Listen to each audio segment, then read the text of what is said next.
Good evening, everyone. Hello. Time for a long format video. The shorts I was doing while I was taking a break from work and just browse and just, brain rotting, just as a way to kind of release tension. And also, guys, like I said, I'm really kind of disappointed in the Royal Rota. I feel like I'm not hearing anything. Guys, Rota, I miss you. I miss you. Come back. And I'm very actually I think what I'm very keen to hear is what is the talking point. I keep telling you guys since Meghan announced she's getting a season 2 last Friday, I really believe that she's broken the rota. Something has gone wrong.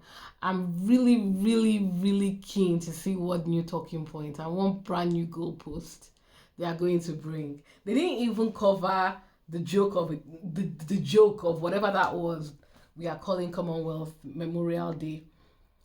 Yeah, so today I found this I think because I'm not hearing from the rota. So one thing you should know, guys, as I'm now becoming a content creator, I'm beginning to have a bit more empathy for people who are content creators. Yes, even the Meghan haters, because it's not easy. So I guess what I've decided to do is, while we wait in anticipation for the rota, I was having a look at people who are very active anti-Meghan haters, anti-Meghan content creators. Like I said, I'm doing my deep dive into Andy Signor, which I will be posting on Saturday evening. I'm gonna try and make it a bit more. I'm gonna see how much information I've started gathering articles. I'm going to share some of my sources with a contact I found to see if he can add something to my script. Let's see how that goes. But yeah, I look forward to that. I guess I wanted to use that as my jump off point before I start addressing the the YouTube haters directly. But they're forcing my hand, guys, by refusing to post anything. So yeah, let's look at this. So this is Nikki Swift, which is, that particular channel has evolved in so many ways. It's clickbaity and stupid. But I thought it would be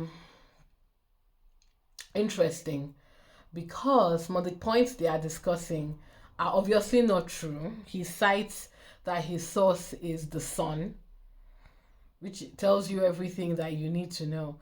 But it's interesting how desperate people are for content, even though Harry has released his book. And doesn't it surprise you, for those of you that talk to the average person who has opinions about Harry and Meghan and they repeat the lies they see online, doesn't it surprise you that many of them have refused to read Harry's book or refused to watch Harry and Meghan's documentary, or have watched it but they didn't absorb it?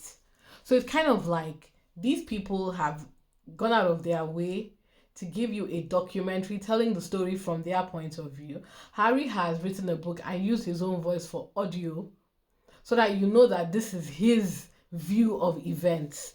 You've ignored all of that to stick to your own narrative. Why? If you're not sure about something, will you not go and check and cross-check, especially if you can verify if the information is true or not? Why would you stick to a narrative? Do you know why? It's because these people are hateful. They don't want nuance. They don't want to hear context. They just want to blindly hate in peace. So if Harry can literally come out and be shouting in their faces, he wasn't shouting in their faces, but he did call them out when he was speaking about the trolls. And yet, they were still pushing the Harry and Meghan divorce line. In short, I don't think it stopped until Meghan came on Instagram. And then the goalposts now changed. And she won't stop talking about Harry. Harry and Meghan are always referring to themselves as husband and wife. I will never understand why that's the problem. But let's react to as much of this as possible, because I'm sure some of you have heard some of these rumors. And even as we've read the books, it's very easy for people to kind of especially when they become internet law, it's very hard for people to distinguish between what is fact and what is not. So I'm hoping as we go through this video now, we can dispel some of the rumors. As always, please share, please like, please subscribe. I love you all. Meghan Markle wants to be the queen of all of our hearts, but she's getting a reputation that most people can't ignore. If you believe the tabloids, Prince Harry and Meghan Markle's relationship hit the ground running when it came to royal disapproval. Prince William apparently thought that his brother, who got engaged to Meghan in just 16 months, was moving way too fast. Quick reminder, I'm gonna respond to this as quickly as possible. Quick reminder, Harry met Meghan in her 30s. Meghan is a divorcee. She was a grown woman when she met Harry. Harry was in his 30s. If they got together, and from Harry's book did clearly say that he felt that for him to make a commitment to anybody into the royal family, the relationship should at least get, I think 2 years was what he said, to give them, and this was actually more for the person marrying into his family, to give them a chance to decide whether this, to get a feel of, the whole experience and decide if this was something that they actually wanted to do. And also to give him a chance to get to know the person and see if they could be resilient against the intrusive press coverage and a lot of the challenges. But if you read his book, I think Harry also kind of insinuated that he was very naive to some of the more racist and colonial attacks that were going to hit Meghan. A so-called well-placed source told The Sun, William told his brother they knew nothing about Meghan's background, her intentions, what she was really like. I don't think that I would call it a whirlwind in terms of our relationship. Obviously, there have been layers attached to how public it has become. Harry allegedly wasn't pleased about his brother's intervention, with The Sun source revealing Harry went mental. He accused his brother of trying to finish his romance before it had begun. The brothers' relationship had... I want to remind all of you that, first of all, The Sun, which is nonsense. If you want to, I can't remember the ins and outs of the discussions Harry had with William, but you know what's going to help you. Many of you, if you have Spotify, Google Spare, it's on Spotify, and look for the Meghan chapter or the Meghan chapters if you're interested in learning about the relationship, and go and get the facts straight from the source. Had not really recovered. Honestly, it's not really clear how Will thought that conversation would go. Kate Middleton achieved the incredible feat of emerging from the hospital like a Disney princess in heels and full makeup mere hours after giving birth to pose for photos. And she didn't just do it once, but on 3 occasions. That's some serious commitment to royal tradition. Now let me say something here. I think it's highly inappropriate for the women to be doing this. I don't think it's cool. I don't think it's nice. I don't think it's right. Not in 2024. Not now. If these two bozos don't do anything, I really hope that they ensure that Charlotte or the wives of their children, especially George, if he marries a woman, doesn't have to parade herself like this until she's ready. I appreciate the whole you pose, we pay nonsense, but these are still human beings. They're not zoo animals. Kate just pushed the baby out of her hoo-ha. She's probably exhausted, in terrible pain. She's probably still bleeding. And they forced her to pose, get dressed, wear makeup, wear heels, and take a picture because the press needed pictures. Why couldn't Kate just post a picture of her baby on her Instagram? Why did she have to come and stand on the steps like cattle? I think this is very barbaric and unacceptable, frankly. I didn't like it when it first happened. I don't like it now. But Meghan seemingly didn't agree with the post-birth tradition of posing for photos. With a supposed friend of the Duchess telling Page 6, Meghan felt sorry for Kate Middleton. Harry and Meghan have taken a completely different approach to raising. Again, Harry has released a book. In the Meghan chapters, you will get the story of why they wanted to take their time to nest with their baby. And if you don't want to read the book or listen to the audiobook, the documentary briefly touches on this. Raising their kids. As one of the most public families in the world, the Sussexes have tried their best to maintain some sort of privacy. Unlike William and Kate, they did not take photos right after the child's birth. Even Archie's christening was kept largely under wraps, which was apparently a point of contention, according to Us Weekly, when it came to Harry and Meghan's decision to keep the baptism private. William and Kate weren't happy about it. An anonymous royal insider also claimed to Us Weekly, Will thinks his brother is going overboard keeping Archie out of the spotlight. Most of us imagine the festive season in the royal household to be a prim and proper affair where Christmas pudding is served on a silver platter, rather than slapped onto a paper plate after you've wrestled your cousin for the last piece. However, the royals allegedly have much more civilized arguments, especially when they're feuding with the Queen. According to Life and Style, Kate was livid when the Queen invited Meghan's mother, Doria Ragland, to spend the holidays at Sandringham House. Kate's family has reportedly never been asked to spend the holidays with the Queen, and as a result, the Duchess has always been forced to shuffle her kids back and forth between the two families. An alleged royal insider... I don't know if this is true. I've heard this rumor before. I don't remember if Harry covered this in his book, but let me play devil's advocate here. I can understand why. If this was probably around the time when Meghan's dad humiliated her at her wedding by speaking to the press. This was probably around the time when Samantha, her half-sister, and her half-brother were going on tabloids, embarrassing her, lying about her, insulting her, trying to use her name to make money, being nasty to her. So I can understand why she was probably down and depressed, and Harry would have. I can imagine Harry and Meghan reaching out to the Queen, and the Queen did love Meghan and tried to make her feel comfortable, according to what Harry and Meghan said. Don't forget, guys, we don't speculate here. We talk about facts from Harry and Meghan's mouth as much as possible. Anyway, I can understand the Queen wanting Doria, Meghan's mom, to be around Meghan. Meghan would have been lonely and depressed about what's happening, about the mess her father and his family was bringing on her head. So yeah, I can understand that. If this is true, I'm sure like every other story, there must be some nuance to it, or there must be something that they've omitted or just straight up lied about. But yeah, this is just me playing devil's advocate. Told Life and Style, Kate accused the Queen of giving Meghan special treatment and sees this as a huge snub to her side of the family. She understands that most of Meghan's family is estranged from her and that this was a kind gesture, but it still hasn't stopped her from thinking that Prince Harry's wife has got it easy. The tabloids have clung on to the idea of a feud between Kate and Meghan since the moment Harry went public with his relationship. It's the perfect storm of gossip. Two duchesses with wildly different public personas vying for a crown, or at least a chance to wear the crown jewels. As a result, we've heard about several probably made-up arguments between the pair, one of which involved Meghan's allegedly disgraceful behaviour towards Kate's staff. According to the royal insider who spoke to The Sun, Meghan has very high standards and is used to working in a Hollywood environment. Presumably this is meant to imply that Meghan is a diva, despite being... Again, guys, this is the source, Sun, so I will take it with a grain of salt. One, that this piece of information is even true, and even if it's not true, let's not forget that Harry and Meghan have said that Kensington Palace Coms, which is managed by William and Kate, were known to leak stories to the press, true or not, were known to intentionally rile up press hate against Meghan for reasons I will never know. I will never understand why they would do that. I cannot, and even though I understand from Harry's book there was some contention, I think it is particularly cruel that they would do this to her.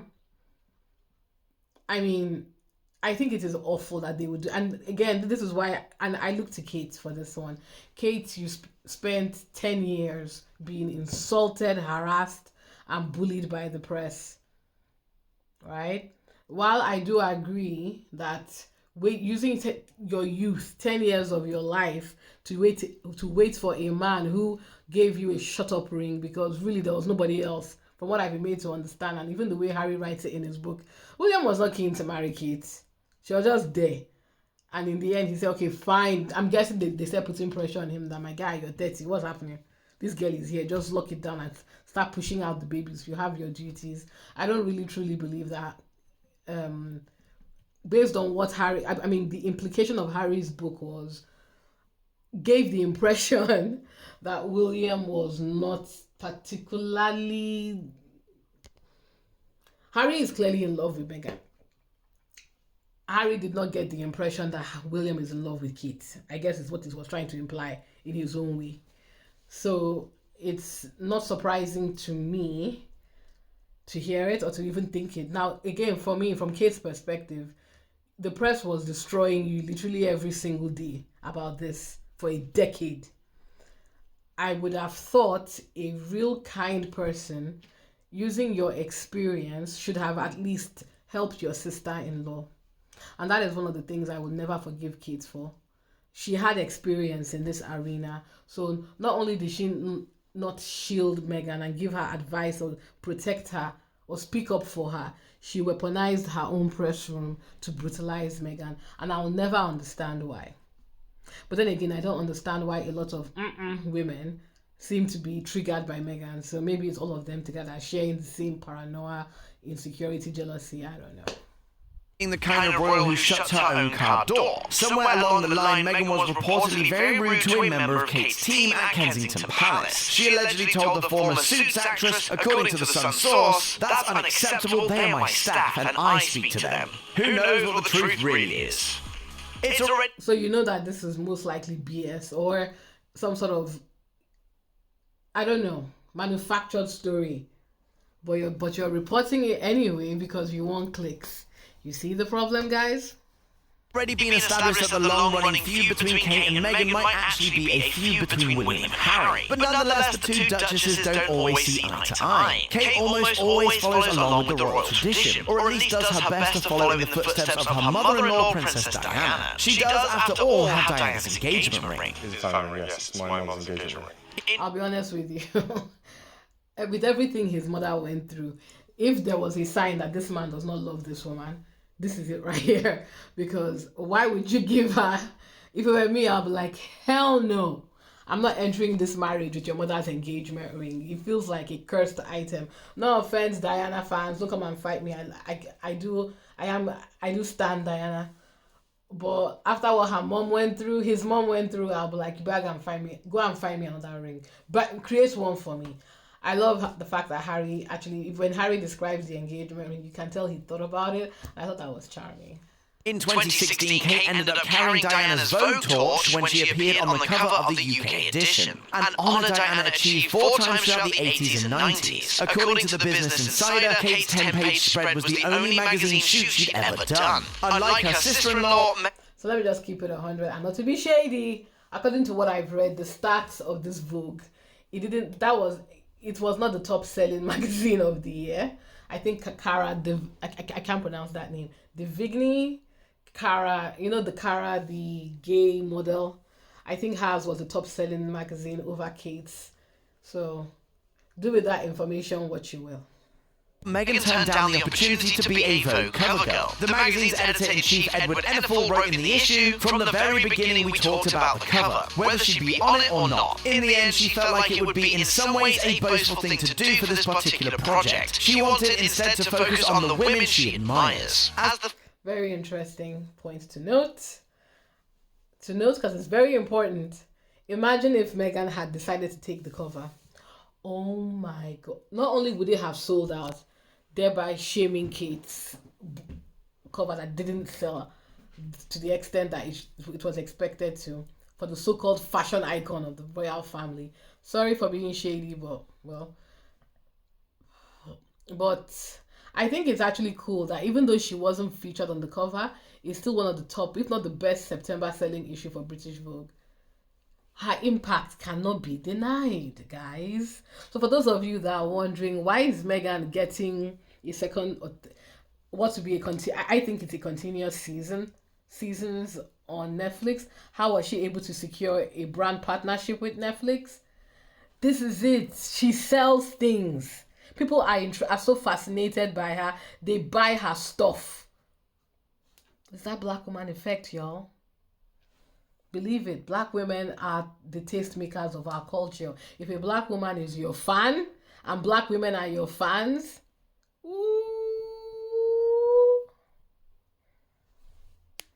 The first ever guest editor of the British Vogue September issue, Meghan chose to feature 15 influential women. None of these women were her royal sister-in-law, Kate Middleton. Is that really just a coincidence?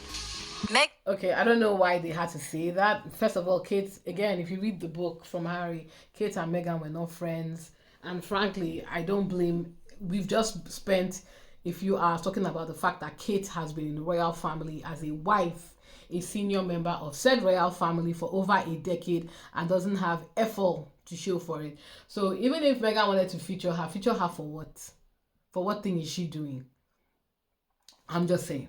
Not trying to be shady. I'm just saying. Meghan Markle sat down with Oprah Winfrey for a 2-hour interview that aired on March 7, 2021. About a third of the way through the interview, Meghan opened up to Winfrey about the decision that was made to not give her son Archie a royal title when he was born. Meghan explained that without the title, Archie would not be offered security, which was obviously a... And this is something that I completely forgot about, and something that whenever, if you recall, when Maureen slapped ass and big head, claimed that they were answering fan questions, which is just their own desperate attempt to drum up engagement using the Sussexes by pretending they were answering fan questions.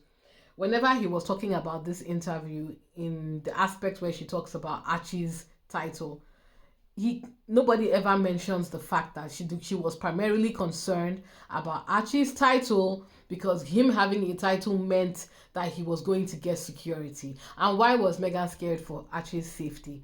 Because, and I think it's documented, thanks to the commenter who reminded me, 2 neo-Nazis threatened Archie's life. They were jailed.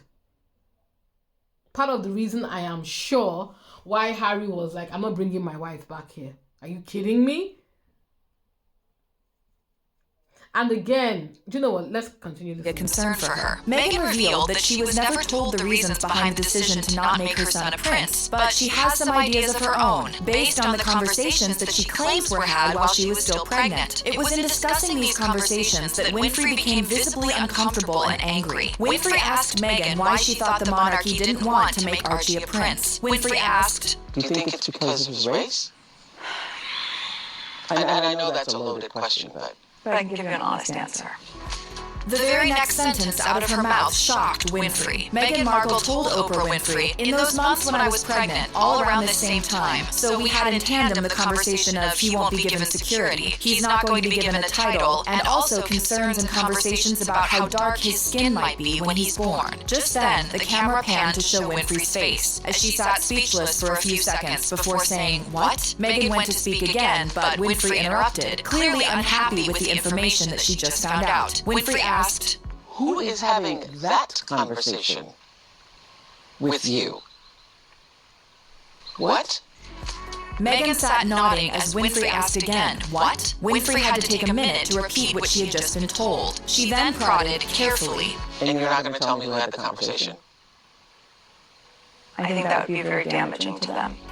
Meghan went on to explain that those were conversations that family had with Prince Harry that he relayed to her. At that point, Winfrey responded, "Whoa." She then asked Meghan if there was a concern that if the baby was too brown, that would be a problem. Meghan shared that she wasn't able to follow up on these conversations, but told Winfrey that if that's the assumption she was making, that feels like a pretty safe one. When Prince Harry joined the sit-down interview, Oprah Winfrey brought up the conversation again, asking for his version of the story. Harry disclosed, "That conversation I am never going to share, but at the time it was awkward. I was a bit shocked." When the host inquired about what questions he was specifically asked, Harry replied, "I am not comfortable with sharing that, but that was right at the beginning. What would the kids look like? That was at the beginning when she wasn't going to get security, when my family suggested that she might continue acting because there wasn't going to be money for her." Harry later opened up about the lack of support he received from the royal family when Sorry guys, I got in my head at that point, and I'm glad that they brought that up. I really believe that came from the interview. If you guys hear anything contrary, please let me know and I'll respond in the chat. But again, this is bringing back a lot of memories for me. And if you listen to this again, it gives all these points nuance. When they say Meghan accused the royal family of racism, Meghan did not accuse the royal family of racism. Meghan relayed the information that was given to her by her husband. And Oprah was the one that came to conclusions. And it was a fair one. I mean, let me put it to the audience. I'm a visibly African black woman. I am marrying somebody of a different race or somebody of a completely different skin tone, much lighter, almost very pale skin tone of mine. If somebody or completely different skin tone of mine, sorry, compared to mine, and somebody asked the question, I don't know if you should marry this woman. I am concerned about how dark your skin is going to be. The child's skin is going to be. Please, which other way are we supposed to interpret that information? And this was around the time when her father, Harry's, this is in Harry's book, when Harry's father said, is she going to keep on acting because there's no money for her? From the very beginning, because that statement in itself is very stupid. From the very beginning, the plan was not for Harry to marry this woman. Let's keep it 100. Because I don't imagine this is the same conversation that Charles would have had with William and his wife. In fact, from what I remember, the press was dragging Kate because it appeared all Kate was doing was waiting for William to propose. She wasn't working. She wasn't doing anything. She was just coasting and moving around, following him around the world. I'm sure on his dime. She came from wealth, but she didn't have that kind of wealth, because for him to have protected, and I think the reason why he proposed to her as well was also part of the reason, was also a way to get her to get security, to get protection. So by intentionally telling Harry that, look, this woman, is she going to keep on acting because we don't have any money for her? That was a way to scare her away, to embarrass her. Now, if you look at one thing that just occurred to me, if you compare this conversation to what he said in the book, I really think in the book he was trying to be kind. And he was trying to be kind. You can hear it in his voice that he was trying to, in his own way, be nicer and to give nuance to the conversations, even though those conversations were hard to hear. So when people get up and blame, and I will say this again, it's interesting that the British press and people that hate Meghan are not angry with the royal family for putting this woman in this position, embarrassing her, making her feel less than because she happens to have a black mother. That in itself is just racism, just pure blatant racism. It's not classism, it is racism. You are concerned about how dark the skin is, your brother's child's skin is going to be when he's dating a white passing biracial woman. You're still concerned about how dark, and the fact that you're even concerned at all. And maybe Harry was naive. And frankly, I don't blame him for being that naive. Don't forget, Harry was spending a lot of time in Africa from when he was a teenager. And don't forget, William himself also used to go to Africa. So and his father is the head of the Commonwealth. So it probably just never occurred to him that Harry looked at people of color as people to serve. He probably saw them as equals and tried to come down, take himself from this lofty heights that he had been born into and come down to be a normal average guy.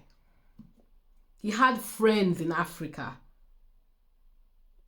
Yes, they were white, but he also had black friends. He served in the military with black and brown people. So maybe it just honestly, because when you date outside your race, especially white people, you find out a lot of them are very naive to a lot of things. I mean, they understand racism, but they don't understand it the way they should. And it's very frustrating to try to explain it. They might empathize, but if you've never experienced something like that, how do you see it? You have to really open up your mind. It has to fundamentally affect you for you to finally understand it. And I think that's probably what happened when he started dating Meghan. When he started seeing the articles, when he heard from his own family members, when he heard from some of his friends, I'm sure that like, dating this woman, really? The classism he could probably deal with, but the racism would have been a jolt to his system. And if he wasn't in love with her and thought himself, okay, I'm a white man dating a black woman. Yes, she's mixed race, but she still carries that black, and that black is still something people hate. My children need to be protected. If he didn't love her and was willing to teach himself unconscious bias, how to fight bias, we wouldn't get the Harry we're seeing today. And this is what I tell a lot of people who date outside their race, even for myself too. As a woman, as a very proud African woman, you will not see me. as if oh god, there are some things you will not say to me I'll tolerate, because in my mind I'm like, first of all, I'm proud of my skin, I'm proud of my hair, I'm proud of my features. You will not shame the black out of me. So I cannot imagine myself, because I want to fit into certain spaces, allowing anyone to make me feel less than because I am of Nigerian descent, because I am African. If you don't know how to confront, and I always ask people, whenever the times I've dated outside my race, I'm like, you are aware that I am African, right? It's not just brown skin and hair. There are realities and there are politics and there's things that you should understand, and I should be able to trust you that you will have my back. The instant they start telling me things like I don't see color, or race is nothing but a number, or something stupid and dismissive like that, I just carry my attraction falls down to zero and I walk out. And I'm grateful that I have that level of self-respect, because a lot of men and women do not have it as people of color. But sorry for that long tirade. I didn't want to go. Let me see. Okay, this video has gone on for 30 minutes. Let me see a few more points, then I'll end it. Lawmakers pointed out the racist undertones of the media coverage surrounding the couple. Harry revealed, "For us, for this union and the specifics around her race, there was an opportunity, many opportunities, for my family to show some public support. One of the most telling parts and the saddest parts, I guess, was over 70 female members of parliament, both conservative and labor, came out and called out the colonial undertones of articles and headlines written about Meghan. Yet no one from my family ever said anything. That hurts." I'll end it there. I might continue with another video, but this is not 30 minutes. But I think we get the gist. While I came into this video knowing it was going to be absolute hot garbage because it said the sun, I really enjoyed the segment about the racial issues with the royal family, because it reminded me of the Oprah interview. And I think for many people that are new to my channel and new to the Sussex space, it's a very good and important introduction to the realities of what goes on in the royal family, and I think it's a very good way to contextualize the media heat and the YouTube and the media, both the legacy media and the YouTube hit pieces. They've so much dehumanized this woman because they hate her. There's racist undertones to it. There's this sense, I believe there's also a lot of jealousy, classism, this idea that the ginger prince was taken by a biracial black woman is unacceptable for a lot of these women, because don't forget, all of us grew up with Princess Diaries. Princess Diaries was played by the sublime Anne Hathaway. If Disney fairy tales, up until when I was maybe a teenager, were told for white women. So to find a brown woman collect this so-called, let me just confess something right now, I never thought Harry I was never attracted to Harry. Sorry guys, until he got with Meghan, I just thought, But but a lot of people thought, oh my god, don't forget that they had a reality show where they were defrauding a bunch of very dumb women, that a whole Prince Harry would come and do a reality show. But I guess, well, anyway, don't forget that Harry was seen as him and his brother were seen as the princes for the white girls. And then this brown woman came and collected this ginger prince. And not only did she collect him, he rejected his life and ran away, because I think somebody said it quite nicely. Charles probably if you have to summarize it down, Charles gave Harry a choice: the family or your wife. The man took his wife and skedaddled, and to me, he's the better for it. They've been through a lot, this couple. I root for them. But yeah, guys, if you enjoyed this segment, please like, subscribe, and share. I would love to hear from you, your comments, your thoughts. I really enjoy the chats. And yeah, keep the engagement going. Thank you so much and have a good evening. Bye.